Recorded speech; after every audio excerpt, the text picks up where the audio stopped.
Hello, welcome to What the Papers Are Saying. I am Vivian Lokko. Thank you for joining us for another edition of the show where we bring you the top stories for the week. When I come back, I'll take you through the stories that made headlines. Stay with us.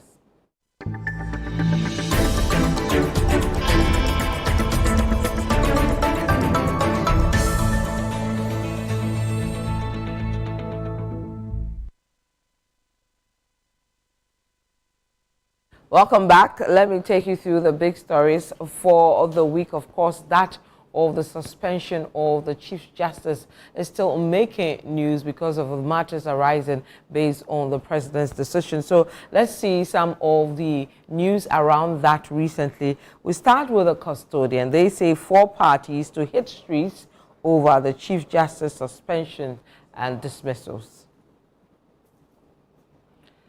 Let's go to City Newsroom. GBA directive to Mahama on CJ suspension. Parties are not legal. This is Suhaini speaking.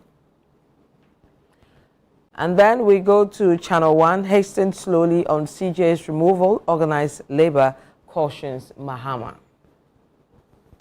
We move away from that, and the president has nominated 7 persons to the Supreme Court. Let's see how that story was captured. Let's go to City Newsroom. They say Mahama's Supreme Court nominations non-partisan, credible. This is Van der Poy speaking. We'll move away from that and take you to the MPP's thank you tour. What are some of the issues coming out of that tour? Let's start with the Guardian publisher. They say arrogance, cost of living sank NPP. This is Dr. Baumia, who was the 2024 presidential candidate for the party, speaking over there. We'll take you to Channel 1. They say Kenny Japan pulls out of NPP's thank you tour over stabbing incident. And then City Newsroom says KNUST students stabbed during NPP thank you tour event at Bantamang. And finally on that story, Baumia visits injured KNUST student at Kath, donates 50,000 cedis to support medical expenses. So those are stories around that thank you tour. We'll move away from that and we'll take you to the Attorney General because he held a press conference and announced to us the charges that have been leveled against the ex-NSB boss and his wife, among others. What are the stories around that? We'll take you to City Newsroom. Ex-NSB boss, wife charged for allegedly stealing 49 million Ghana cedis.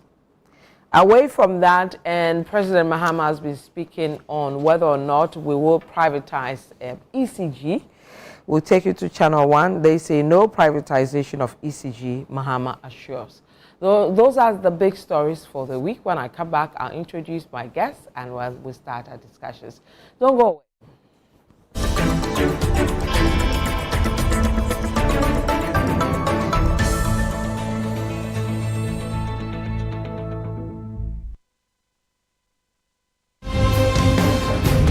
This Friday, on Footprints, we continue our conversation with Kojo Bonsu, former mayor of Kumasi, who delves into his business life, his sports life, and his political association. When we lost Senegal 92, we came back. That is when we got a friendly with Germany. I was the one who arranged that match. Wow, so how did you do that?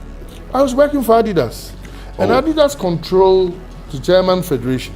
I advertised. I came out, Fitzbafu and I, we did an advert for NDC. The TV ad? The TV ad. Your friend Kojo Bonsu? Yes, we are Santini Nana. Me to Abama NDC. So Shahona to Abama NDC. To become a mayor of Kumasi, you need the brains, you need the leadership skills, you have to be an entrepreneur, you need to be able to think very fast for Kumasi. Otherwise, you're in trouble. From the onset, I followed NDC. Mm-hmm. So when I came out to advertise for President Mills, a lot of people were shocked. But how? That's Antiniba. Kojo Bonsu. How? Footprints airs every Friday at 7 p.m. with a repeat on Sunday at 4 p.m. only on Channel 1 TV.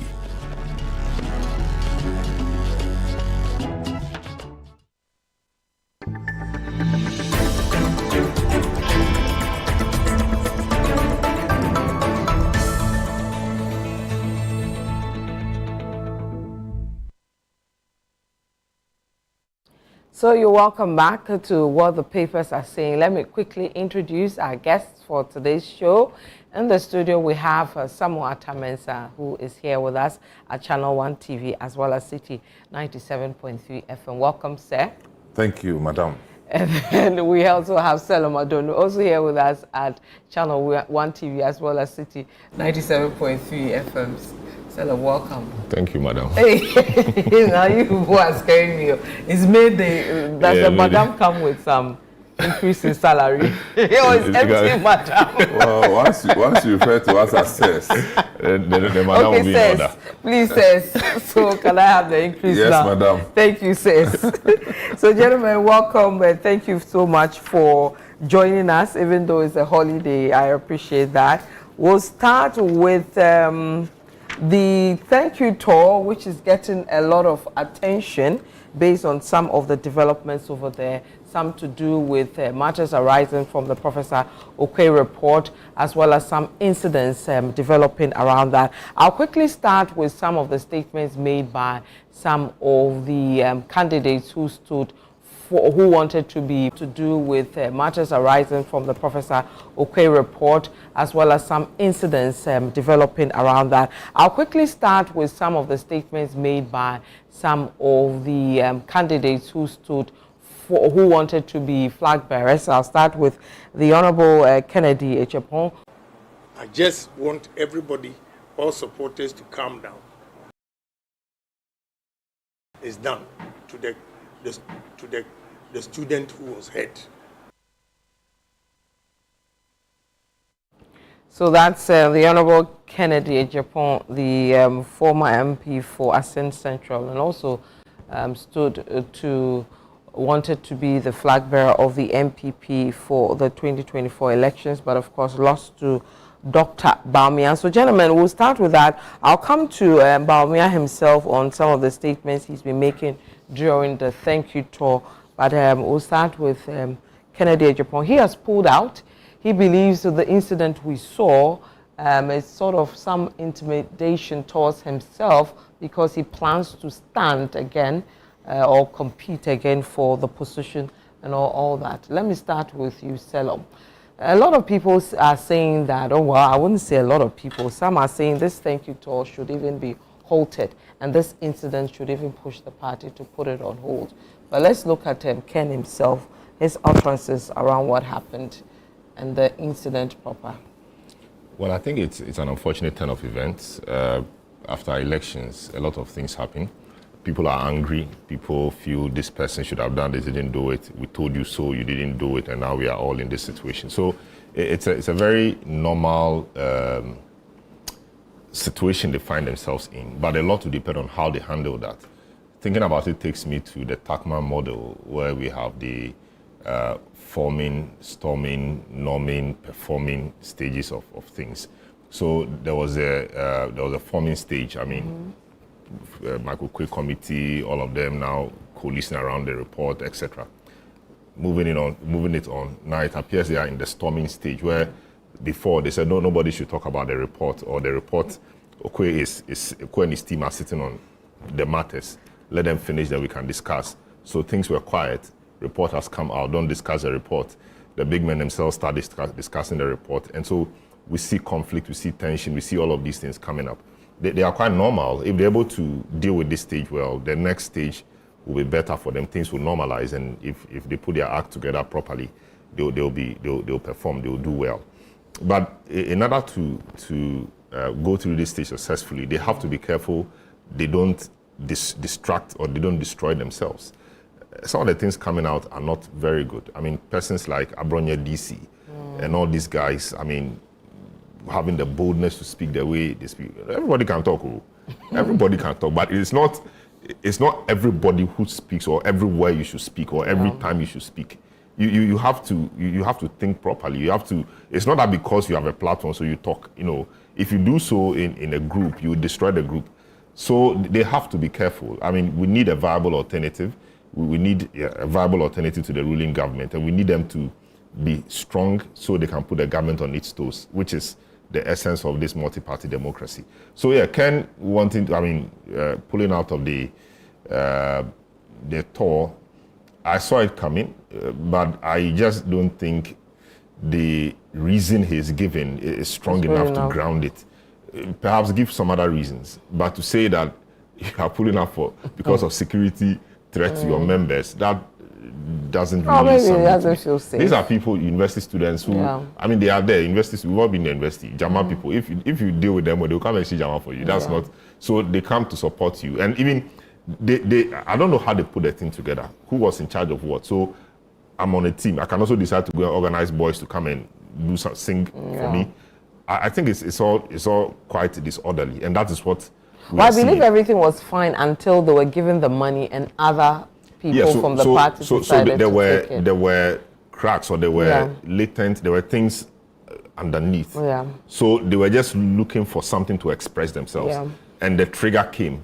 And the shooting, I don't think, sitting here, I don't think the shooting or the stabbing is connected to the thing itself. Okay. But I mean, that's how it's appearing. I think it's money, disorder, chaos, give me the money, do that and that, and that happened. But of course, Ken is basing his decision to withdraw on this. I think there were other things he could have blamed it or he could have attributed it to. I mean, but he needed to ventilate his views anyway. He needed to pull out, but he needed a reason. So that's it. I think they should put their acts together properly and get this thing done. I heard the party chairman too suspended his participation for a while. Okay. I mean, they should find a way. Perhaps they should put it on hold, re-strategize and come back, like what Bwachejakwa said. Because it can't, I don't know how many days they have to go. I don't know how many regions they've covered so far. I don't know when they are finishing. But if they are not midway into it and they are just beginning, I think they should hold back and re-strategize properly, because the scenes are not nice. Okay, we'll look at some of the statements that I've made on the platform, but let me bring in instruments on calls for them to put it on hold based on what we've seen with Ken, and then some saying that even Bawumia inviting all these other candidates that competed with him, he shouldn't have made it, pull them along, and to even make some of them speak. That has also led to some of the issues we're seeing. Well, I think that whether they should put the thank you tour on hold, I don't see what that would achieve. I mean, the man contested in an election and he wants to show his appreciation to those who voted for him. He should go ahead and do it. So stopping it means what? They shouldn't stop the thing. They should just go and thank people. You understand? The man makes a whole calculation and says, look, more than 4 million people left their homes, went to stand in the queues and voted for me. So I, whose picture was on the ballot box, I want to go and try and extend this, if you like, note of gratitude to them. And I think it's in order. So the question of suspending thank you tour, for me, doesn't come in. Okay. Maybe the nature of the process is what they need to take a second look at. Yeah. Now, I initially thought that it's Bawumia who invited the others, but according to Nana B, it was a decision taken at the national level. The meeting they did, the council meeting, or the NEC meeting, to allow all the contestants to participate. For me, I thought it was needless to do that. If you want to show unity, this is not the best way of showing unity. You know, unity is dragging everybody along one line. It's not showing up in one space to show that it's unity. Clearly, it shows there's no unity. Yeah. You understand? So he should be allowed to go and say thank you to people. You know, whether somebody says he will go or not, it's inconsequential to me. He should go because he is the one who was on the ballot box. Yeah. But shouldn't he stick with just saying thank you and not going into the point I'm making, the report? He should go and thank people. Okay. I think the issue of delving into the report was inappropriate. Okay. And so going forward, he should steer clear of talking about the contents of the report, you know, for various reasons, including the fact that it turns out they had been advised not to let out the issues emerging from the report. Yeah. So based on that, you are not supposed to address. In any case, if you start throwing the issues that have come out from the report on the tour, what you are doing is you are diverting the attention on the so-called gratitude that you are going to show to now stir up the waters, as we are seeing. So should he continue? Yes, he should continue. But I think that, as I would expect them to do, they should just steer clear of the issues from the report. Because you see, the report itself has not been digested yet, okay? Digested for the party leadership to be able to, if you like, crystallize a particular strategy and how to handle the things that have come out from the report. It hasn't been done, so no need to jump the gun with this. Then you asked whether Kennedy something. Yeah. Whether he's saying that he's pulling out because he feels threatened and all that, it's, you know. Yeah, it's okay to pull out. It's okay to pull out. But it doesn't, you see. Do you think the candidates, I mean, of course, the NEC decided that all the candidates that competed with Bawumia should go to. Yeah, do you think they should be, I mean, moving forward, if he sticks with the tour? What are they going to do? To show unity and show that we are all together in this thing. Going with the man, so it means that the last time John Mahama did it and his people who contested really didn't show, it means that there was disunity. That last time Anado did it, it means there was, no. I don't think just showcasing the people means that there's unity. They know, they themselves, they know. That it's not. There are a lot more, there are weightier processes to go through to showcase unity than just everybody come along and let's go and take picture for people to see. We can't do that. That's window dressing. So, but it should not take away the essence of Bawumia embarking on his thank you talk. This is the point I'm making. Because you see, there are major figures involved. There are chiefs, there are opinion leaders, there are community leaders, and all this. So, and he has a stronghold. You understand? And there are clearly, look, whether we like it or not, there are ethnic issues in our voting patterns. There are places that he has to show up. Yeah. So he should continue doing his work. When he's done, there's a party chairman. He should call everybody to order. You understand? So for me, I don't think it's of any proper consequence because somebody says I won't go. And Bawumia should not lose sleep over anything like that. He should continue thanking people. So I think the thank you talk great. Again, so the mood, the approach to it, I think is a problem. So if it was Bawumia himself just going around to thank people, I think that's fine, you know. And the issue about delving into the reports, I think was inappropriate. When I heard him say the things he said the very first time, I said, but this was a report the General Secretary said nobody should talk about. And now you are bringing it out. It becomes a matter for discussion. And what is that? The exact thing we don't want is what to be happening. Of course, Miracle said, well, it's the General Secretary himself who started discussing it. So once he's a chief executive of the party, he starts discussing it. Why not? So I think they brought it upon themselves. Thank you. Go around and thank your people. And I don't even know whether chiefs and other people are involved now. Or because it does appear that these are just party people, constituency executives, etc., just gathering and listening to them or doing their thing. The intention really was to energize the base, to reinvigorate the base, etc. Good intention. But I think the approach and execution is what has been the problem. You don't go around with people you have contested with, and you know there are underlying issues. There are issues which are not properly resolved. So, for example, Bawumia is on the stage saying arrogance of power, blah, blah, that's fine. And that in internal contest, you say things about your opponent, later NDC, we didn't have any message, now was playing back this, and we lose an election. And the particular video I was watching, Kennedy Japan was there. When he was Ken there, I mean, his face was showing every time in there. I said, the camera person was picking his face. No, this matter. So I wasn't surprised when things started, degenerating. I think perhaps getting everybody involved was well intentioned, but I think they misread the room, and that's where we are. I think what we are seeing is symptomatic of weak leadership as well.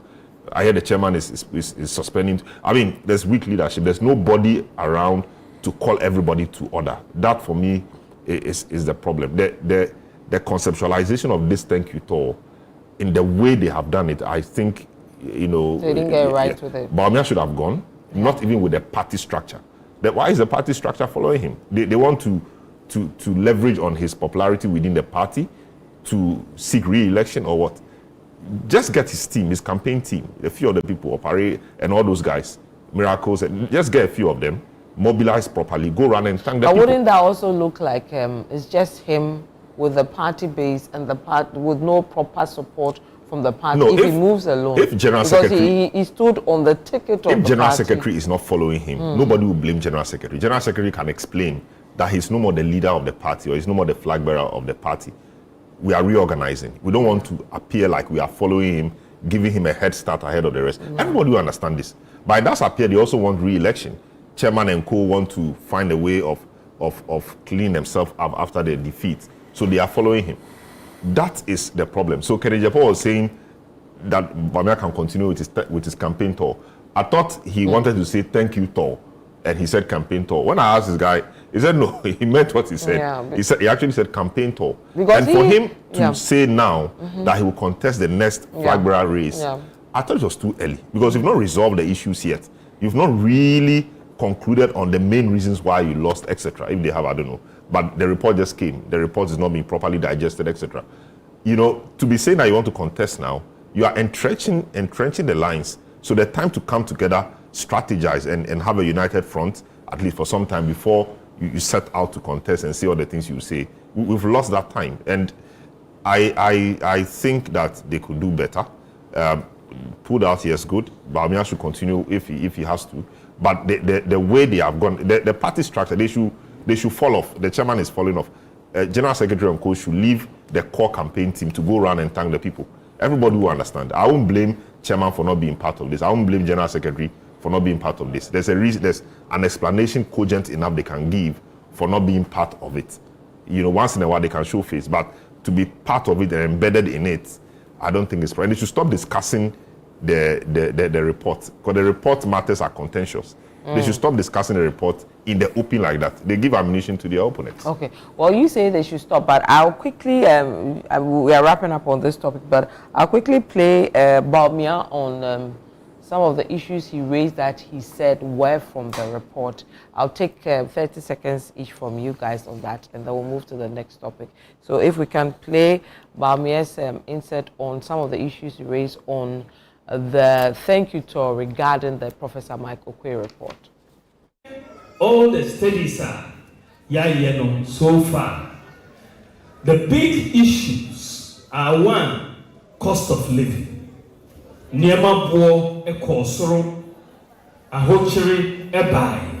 The kanu eye adia yefreno arrogance of power. Express yasu na eyeti yasu edin yentie asem party for country say yenye reshuffle enyasa 8 years yantie party for country say yempe 11 no ebe hagin ye toso miensa party for country say haircuts, debt restructure, DDEP. Somewhat in answer.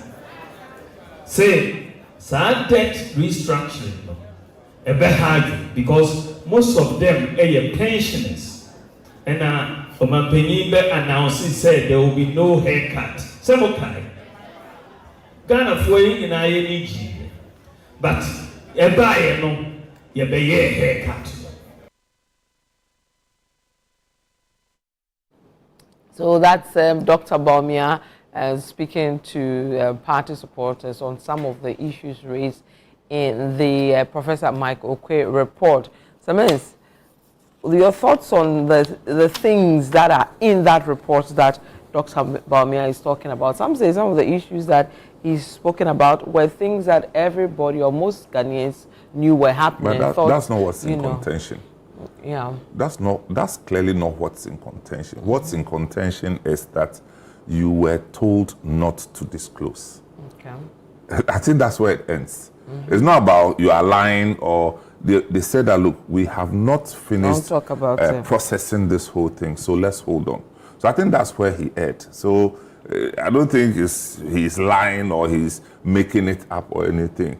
As you said, these are things that are known generally, okay, but it doesn't have to be coming from him at this point when the party itself hasn't been able to craft a strategy going forward. So I think that's where it ends. How about the General Secretary himself saying this on the tour? Of course, we've not heard him so much because it's not the focus. But if what we're hearing is that he's the one who talks about it, and the rest are taking from him what he says, then that is a problem. What we have been told is that they were told not. The General Secretary himself said so. Yes. And he is the one we hear going around talking about it. Well, they should deal with it, but you know, I don't know why the General Secretary should be the one to talk about it unless it's their strategy. Okay. Now, if it's their strategy, I don't know what strategy that will be, because it's a strategy that leads nowhere. It's no strategy. So if they want to come decide that, look, we are not going to talk about it, but we'll use the various elements of the report to advise ourselves, or which will inform our next steps or actions, so be it. But I mean, NDC had a report. They didn't read the report, but they used the report. Yeah. So you can use the report without making it a public document, okay? And there was a quick, some elements in the system who decided to recreate their own versions of the report, putting names there. I had my name on page 123, a certain page 123. That said, the NDC one. I don't know who wrote it. Maybe you know. I don't know. No, it's not what is the NDC report. The NPP one. I don't know. I say that there was a certain, and I was just saying that whoever was taking the money on my behalf, if you have chopped small, the rest, bring me. Let me chop. Let the real person, the one whose name is there. let me see it. When they start I can find So I think that this report they should put it to sleep and do what they have to do, because that's what they thought. The man has to do it. I mean, whether it's campaign tour, the outcomes of the tour can be good campaigning for Bawumia. No two ways about that. So if the other contestants see it as campaigning, they should also go on tour and go and campaign. It's as simple as that. I think in the case of the NDC, was it Kojo Bonsu who initiated something like that? Thank you. No, I don't know whether they called it a thank you tour or not. But after the defeat, he organized something like that. Mahama and Co joined, and it energized the base somewhat. It was a walk, I think, but they did it in various regions, and it energized the base somewhat. They must find a way around it, but they must stop talking about. I mean, the reshuffle thing, for example, Bawumia is talking about. I mean, it targets one person in my view. I mean, because only one person does reshuffle. He has to find a way around it, and it shouldn't appear like a platform to justify himself or to claim himself of any blame. It will be interesting to see what the report says about he himself, because I'm not sure the report will go totally silent. If the report is mentioning things like this, I'm not sure it will go totally silent on the candidate himself. We need to, I wish we would see it and see really what is in there. But they must proceed cautiously so that they don't destroy themselves, whilst the aim really was to energize the base and foster unity. It's an important exercise. They must do it well and ensure that it yields the results that they want. Okay. I'll take a quick break. When we come back, we'll look at the suspension of the CJ. Organized Labour, our May Day, have told the president to hasten cautiously with that move. We'll look at that and other matters arising from her suspension. Stay with us.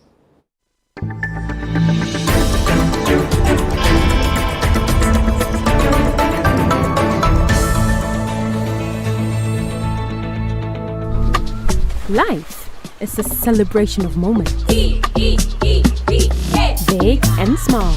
sun is scorching, I'm feeling the heat. With Piva Drink, every moment becomes a refreshing celebration. Viva Cola, Viva grapes and From the beach to your home, in every corner of your world, Piva Drink adds a burst of Viva refreshment. grapes and orange. Give me Viva cocktail and tangerine.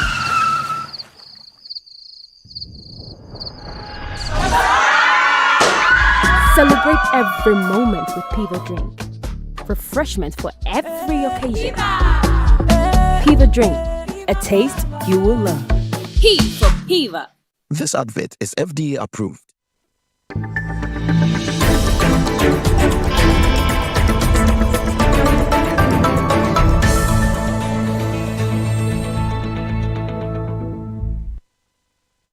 You're welcome back to What the Papers Are Saying. I am Vivian Lokko. In the studio, I have some Otamens as well as Salamoduno. We're discussing the big stories for the week. We'll move to the suspension of the Chief Justice, and Organized Labour has been speaking on that development. Let's hear quickly what they've been saying on that. Labour has been following events surrounding your suspension of the Chief Justice. You have read bits and pieces of the petition seeking the removal of the Chief Justice. Mr. President, Organized Labour is gravely concerned about this development. Mr. President, this process you have just begun set the country and our democracy on dangerous slippery slope from which we may not recover. We advise, Mr. President, that you hasten slowly and cautiously on this matter. Okay, let me start with you, Salam. This is your area. The Chief Justice out now. We have Organized Labour telling the president to be cautious with its move. Well, I think it's something we've all said at one point in time or the other. It's not a decision, or it's not a thing you do lightly. So, I mean, the process must be fair, you know. So, especially dealing with an important office like the office of the Chief Justice, the head of the judiciary, which is an arm of government. But yeah, so that's why it's important that whoever is taking the decisions must do so bearing in mind that it's an onerous decision. They have to ensure that they do it well.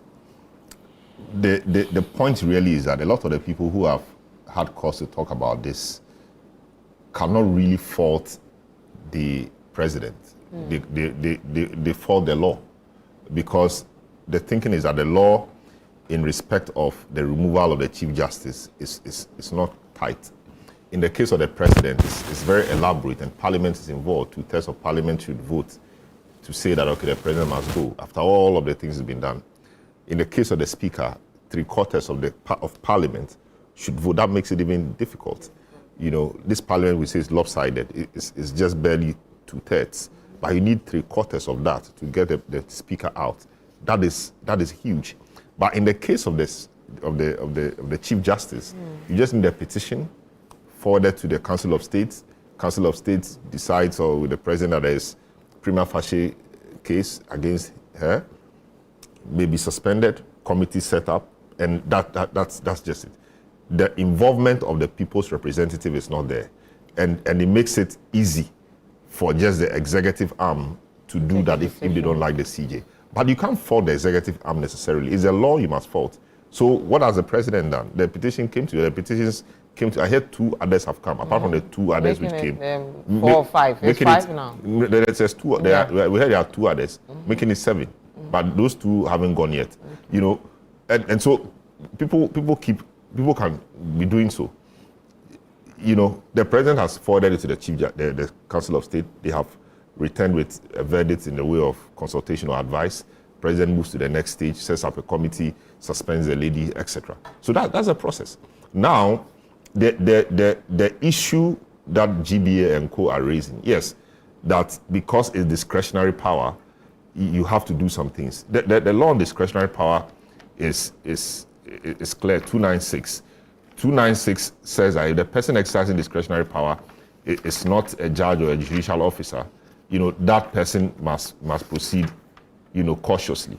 It says that the exercise of judicial power shall not, where the person or authority is not a judge or other judicial officer, there shall be published by constitutional instrument or statutory instrument regulations that are not inconsistent with the provision of this constitution or that other law to govern the exercise of the discretionary power. The point I'm making is that suspending the Chief Justice is a may. The President may suspend the Chief Justice.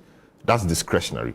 But before you exercise that discretionary power, you must publish a constitutional instrument or some statutory instrument to guide the process. Okay, that's the argument they are making, because the President is not a judicial officer, he's not a judge. But this has been cured already in the case known as Radford France versus the Electoral Commission and the AG, where the EC wanted to create some new constituencies, etc. They took it to court that it is a discretionary power she was exercising. And that discretionary power must be rooted in the CI or in the statutory instrument that should be published, so that we are sure it is not arbitrary, it is not biased, etc. It is fair and all of that, which is a good point. But Justice Dateba in that case said that that particular thing should be in respect of adjudicating bodies. So the EC's role in that matter was not that of an adjudicating body. So there will be no need necessarily to publish that CI. In the same case, this may here is not an adjudicating matter. It's not a quasi-judicial body or quasi-judicial body to occasion the formation or the publication of this CI, according to Justice Dateba. This was decided in 2012, which has become the thing we are looking at now. Yeah. So, and indeed, in that matter, Dateba said that to give such a literal translation to the interpretation to the Constitution could lead to a nuclear meltdown, because there are many decisions that public officers take daily, which are discretionary. You can't say that each of those decisions must be guided by a CI that should be published or a statutory instrument that should be published. If that is the case, nothing will happen. And so we may lead to a situation where we will have a nuclear meltdown of the state. And then what will also happen is that all decisions that have been taken since 1969, which have not followed this CI or statutory instrument, will all have to be called and declared unconstitutional. Where would we be if we do that?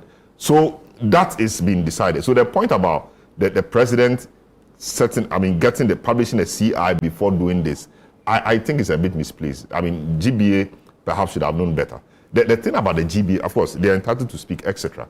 But it is the inconsistency that people talk about. You know, yes, this is a judiciary, very important body of state. So they must speak because they are directly related to the judiciary, because that's what they do. But the question people have asked is, in the immediate past, you've been so quiet, things have happened. There was SAL, there were a lot of things. And even in this one, in this communique or in this statement they issued, they talked about Ablikumanov also. Yeah. But there was SAL, which happened for 4 years. What did the GBA say about it? And many other things. That inconsistency in the GBA's position and commentary disturbs the body itself in terms of how people see it. And for me, that is what, as a member of the body, that is worrying. And I think they should do better. What the organized labor is saying is spot on. It is not a decision you take lightly. So you have to hasten slowly. And the committee that is sitting on the matter, they have to consider a lot of things so they do a good job.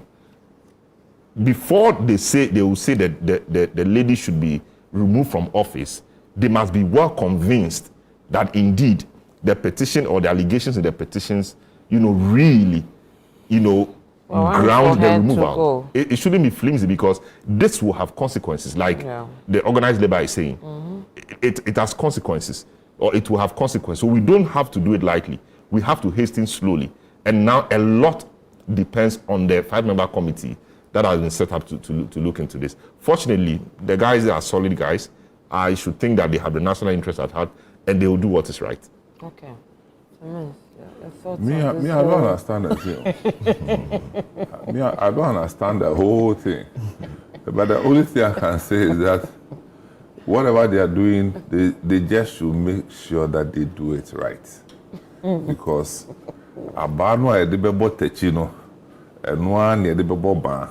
it's going to be a vicious cycle if they get it wrong. Yeah. No party will be in power forever. It's a matter of fact. Today you are there, tomorrow you are not there. Whatever you do here, the seeds you are sowing, just make sure that you are doing it correctly in a manner that is sustainable, Because tomorrow when you are not there, you appoint somebody to come and find a way of removing them. It's just what we are doing to ourselves. Yeah. So I'm just saying that I don't know anything about the Chief Justice. I don't know her. All I'm saying is that let's do the right things because tomorrow is waiting for us. I mean, that's my only contribution, Vivian. Okay. Since Samuel has gotten straight to the point about what you do today will come after if you don't do it rightly. It's a fact. Yeah, there's a fact. It's a real fact, you know. There are fears that the nominations we are seeing from the president himself for the Supreme Court speaks a lot in terms of what is happening around the suspension. Well, the suspended CJ, one of the issues against her, and indeed, which was the main issue in Professor Stephen Asare, Professor Asare's petition to Nana-Addo to remove her, was her recommendation of some 5 justices to the Supreme Court. The argument was that she had no place, or she has no place in the appointment of judges or nomination of justices to the Supreme Court. The law is clear, the people who are involved, she is not part.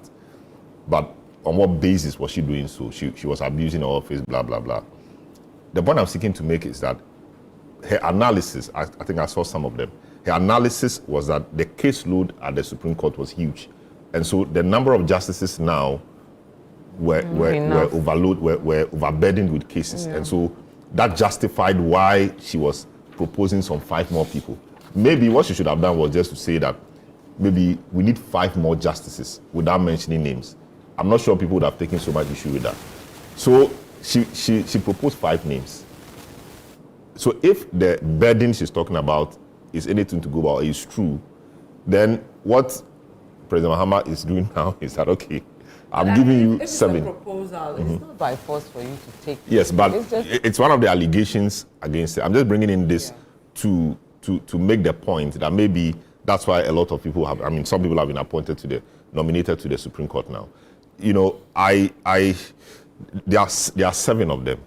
There are 13 or 12, depending on how you look at it, whether Justice Tokonu is supposed to be part of them or is not supposed to be part of them. There's an argument around that whether she remains there or she's just been taken out as Chief Justice, you know. So I mean, 7 people, that's quite a lot. I mean, it raises issues. Which office spaces would they occupy, and a whole lot of things. But of course, justice is the real thing. So if there are issues for them to deal with, let them go. People have raised questions about the timing, etc. But when you look at some of the people on the list, Justice Dennis Ejay, for example, everybody in the legal fraternity knows that Dennis Ejay should be on the Supreme Court bench. Why he has not been on the Supreme Court bench since, we do not know. They've been on the, Justice Jamefe, for example, he's been on the Court of Appeal bench for a very long time. Before Justice Tokonu and all of those guys came, they've come to bypass them and they've gone. The selection, how is it? The selection is... No, so the Judicial Council is involved, the Attorney General is involved, and all of that. So in the end, they make the recommendation to the President. That's how it appears. And then the President takes the next step by informing the public or Parliament that these are new names that should come. Of course, I can understand what the CJ was trying to do then. I mean, suggesting some names to that should be unofficial. Yeah. But officially, the Judicial Council and the Attorney General are key in that process. Okay. So people took issue with that. They just have to be careful that the rhetoric before the election that we want to balance the bench doesn't appear like what is playing out. We just have to be very careful. Fortunately, some of the people there, Justice Ejay and all of those guys, Akabuafo and co, are people who have earned their name, and they are people who many think have independence of mind, etc., to deliver, you know. Akabuafo was on the High Court bench. He was moved up by Nana-Addo to the Court of Appeal, and now John Mahama is the one moving him to the Supreme Court. So, I mean, they have done their bit. We only hope that they will go there and do their job well, and also we must be careful about the balance and all of that, so we do not taint the judiciary too much. Okay, Papa, you want to say anything on that? Yeah, about the 7? Yeah. I think they should add more. How many do you want to be at the Supreme Court? No, the work is too much. They're approaching 20. Yeah. Yeah, it's okay. It's okay. The work is too much for them. It's too much. Look, before Supreme Court, before you even get to Supreme Court, You know that before, I mean, 20, 30 years ago, before a matter gets to Supreme Court. Now everybody wakes up, Supreme Court. Yeah. Yes, because we are getting enlightened, the place is being demystified, but the law must tighten it. Precisely the law must tighten it. Precisely the point I'm making. I'm just saying that we are overloading the Supreme Court. Look, forget about the politics of it. Clerical issues I'm talking about. We are overloading the Supreme Court, and they are human beings. So if it stands to reason that there has to be a certain logical expansion of the base, and it requires an additional appointment. Look, you say what, pre-election rhetoric, so what? The man says that if I come, I'll add, and he has added. The only thing is that you should make sure that you are adding people who are qualified. For me, that's why he's president. Yeah. So he's adding, if he went to ask somebody who was not qualified, then we raise the flags. But the people are, and in the case of some of the names, long overdue. And we all know that. So it's okay. They should add, even if they want to add 5 more, they should add. So that the people will have a good life and deal with the issues properly.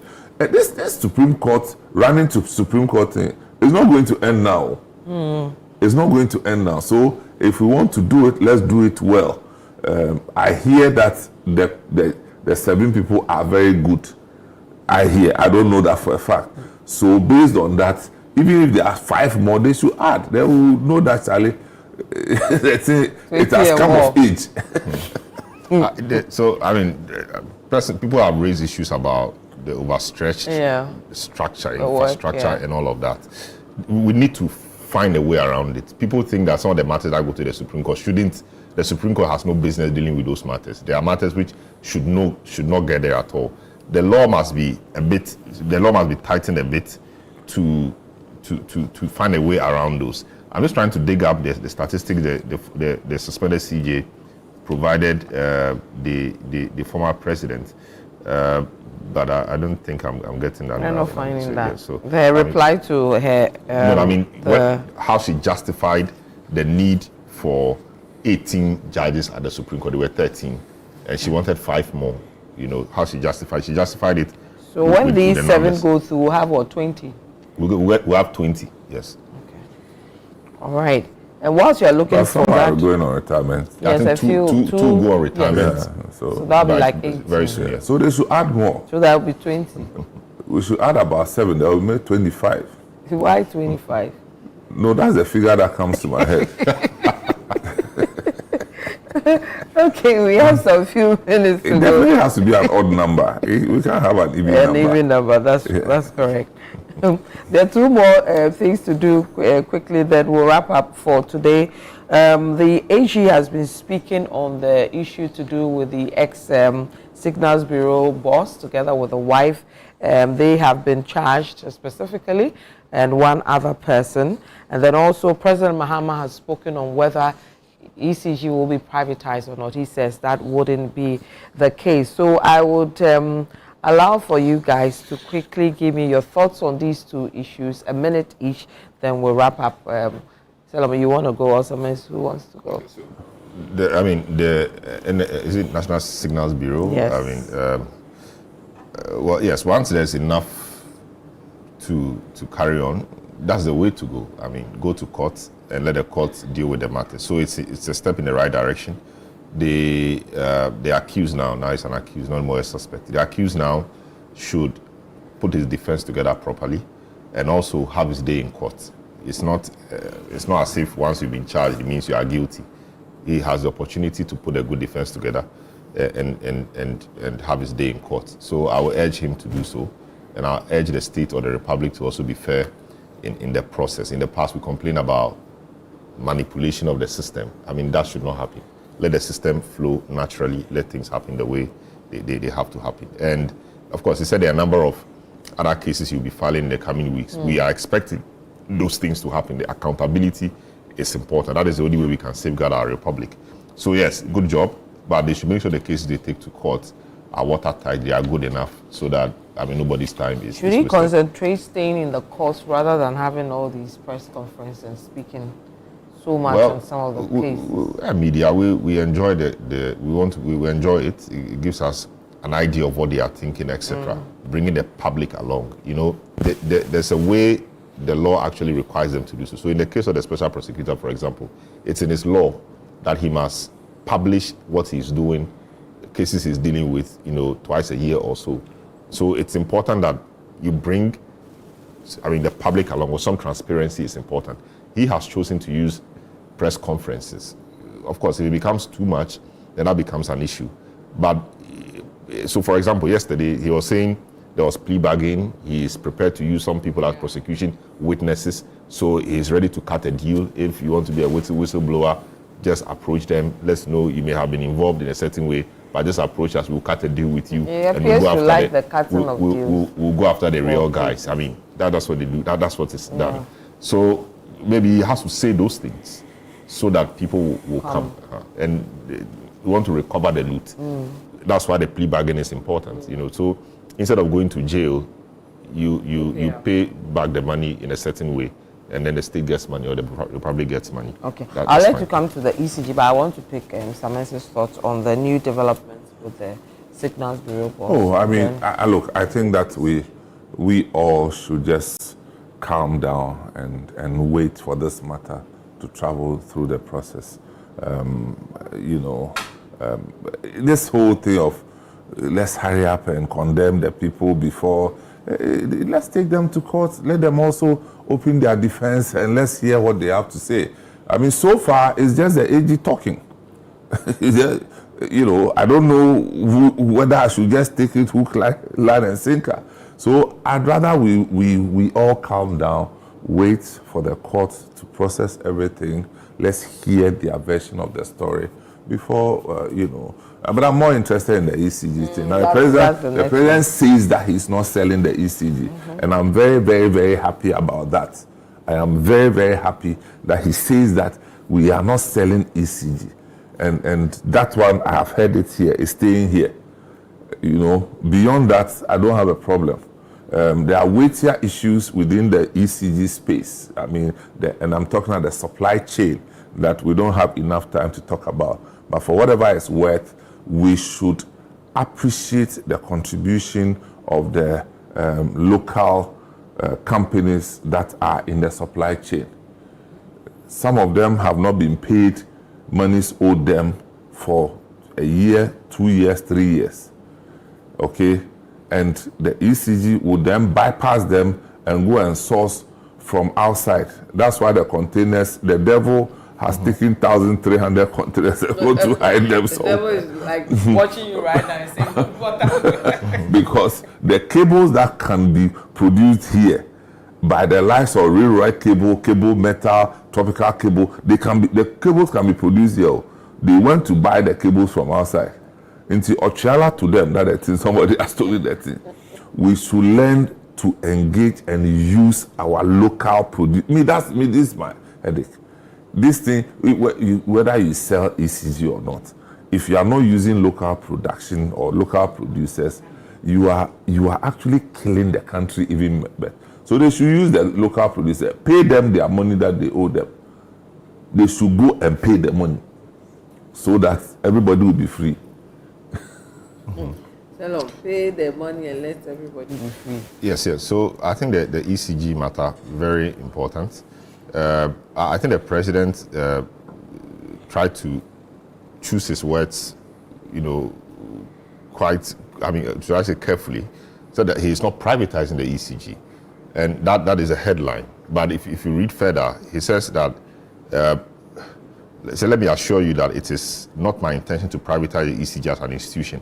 Our attention is more on public-private collaboration to inject efficiency into our downstream electricity distribution system. So when you look at the report from Jabesh and Mr. Artes committee that looked into the private sector participation for the ECG and NETCO, I think they suggested 3 areas.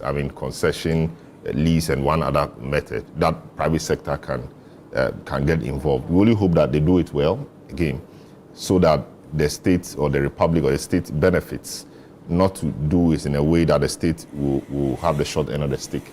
ECG, surely something must be done about it. People must learn how to pay for power they use. And the government agencies, I mean the MMDAs and the key institutions of state that use power must pay. It was a shame that Parliament owed huge sums of money. They had to be disconnected before they found some money to pay. Why should it be so? If Parliament... I think I get that.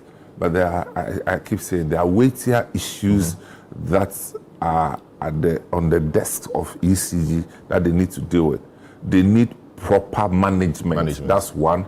And then the interference, political interference, which is like a vicious cycle of political interference. And I think the committee mentioned all of that. Every government that comes thinks that they can run ECG from Jubilee House. They can choose who the suppliers should be. In fact, to the extent that they choose which suppliers should be paid first. And then when the thing collapses, you go and blame the people, the managers. We kill the thing and then pretend that we don't know that we are killing the thing. And I'm just saying that if we want it to work, we know how to make it work.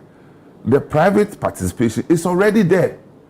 Okay, if you go into the supply end and the distribution end, about 80% to 90% is private. But how come you want the thing to work? When they supply, you don't pay them. You tie my legs, you tie my hands, and you say, let's run. If I'm not able to run, you go to China, you go to Turkey, you go to other places, and go and source from there. When you go to ECG at times, you think you've gone to a market. You go and see all these foreigners lined up coming to take their money. You go and see them. Meanwhile, the locals, they don't pay them their money. So how do we want it to work? If you are not paying us, don't pay anybody. But how come us for the foreigners, they pay them? All right, time is up. Thank you very much, Samatam and Salam Donu. Thank you too for joining us. We'll see you again next week. I am Vivian Kai Lokko. Bye-bye.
Hello, beloved, and welcome to Lifeline. I am Fred Crunchy Mensah, and I'm always happy to connect with you.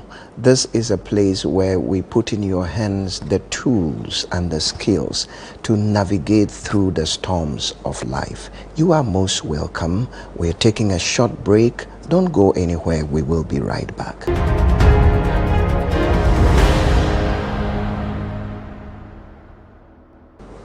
Welcome, my dear friend, and I am glad you are here again.